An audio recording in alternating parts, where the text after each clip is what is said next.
Should you email a college coach before an ID camp if you're in 8th, ninth grade?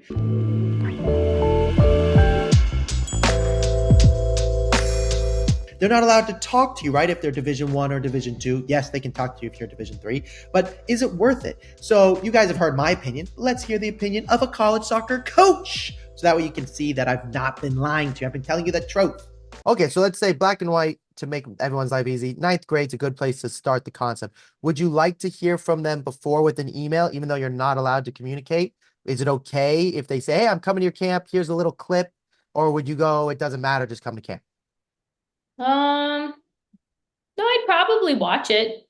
Yeah, I definitely don't have, I just can't talk to you, but the sooner that we make a connection with them, the better off we are.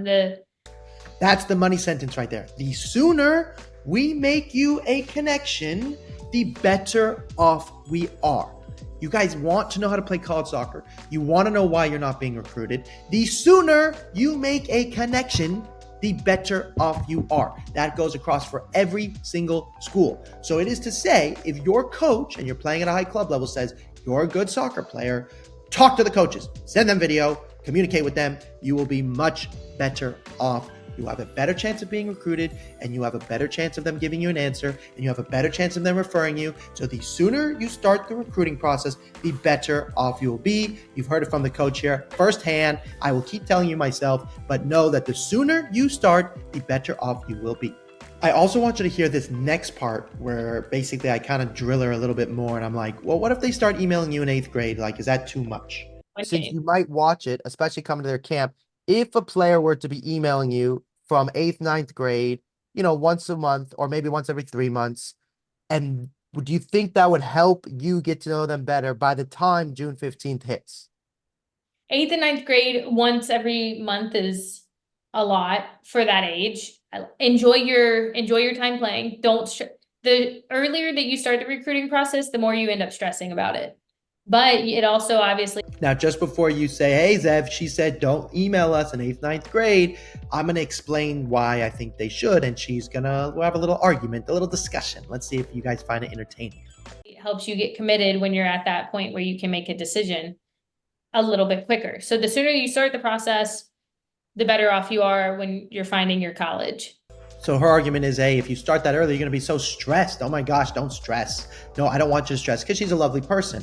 But she's also saying if you start earlier, you yourself will know where you want to go earlier. And then I kind of have a discussion with her just to show you. Let's see. Because you already know what your checklist is, and you already have some schools that are starting to show interest, or that you start showing interest in. But again, a ninth grader does not need to be stressed about the college recruiting process at that point, Now, let me back up and say this. They are stressed. They are already stressed. The parents and the kids are stressed right away. So forget that. They're stressed. It doesn't matter. But here's the thing is, like, half of them don't end up playing in college. Like, everybody in 8th and ninth grade expect to play in college. If you start stressing about it at that age. So she's going, look, if you're starting to stress about 8th, ninth grade, you might quit college soccer. Guess what? My audience, good. I hope you freaking quit. Quit. Don't play college soccer, have a great life outside of it, and my job is to make you quit. I'm here to tell you the realities of the situation, that it is very difficult, and the most likely you are not going to make it. That is the realistic deal here. And she's being a lovely person going, look, if you start stressing in 8th, ninth grade, and therefore you end up quitting and never playing college soccer, now you've just ruined your soccer experience. I don't care. I hope I make you quit soccer entirely, because if I make you quit soccer entirely, then you don't have to go do all the driving. You don't have to worry about being benched. You don't have to worry about whether the girls or the boys like you on the team, whether or not the college team's gonna like you. You can go have a normal, quote unquote, regular life. But I want to work with the students who are like me, who are obsessed, who are addicted, and said, I want to be miserable. I like being miserable because I have a goal and I want to play college soccer. And I stress that with her here, and you'll see it. How burned out do you think you're going to be by your senior year? My team, and this is again, in high school 10 years ago. She goes on to say, like, in her high school team, basically, like, nobody played college soccer because it was so competitive. But then I say, and which is important to me, because I'm here for you guys, I'm here for your audience, is this, basically. I want to show you this so you can see it. But would you make the argument that's not that we don't want people to quit playing soccer. We want them to keep playing. But this is the nature of competitive soccer. you're going to lose kids out. So the question is, especially for my audience, which is a biased audience, my kids are stressed and my kids are committed. They're not quitting. They want to play college soccer. And I would say this, if this video between you and I makes them quit, good. Stop focusing on college soccer and have fun. Don't worry about it anymore. Sure. And that would be the blessing that we've put on them. We've made them stop stressing because they no longer want to play college soccer. What happens to most people is they have stress, then it becomes junior, senior year, then they don't get to play college soccer when they want to. So to your point, could you also make the argument that maybe you would be less stressed if you start earlier because you could start slower?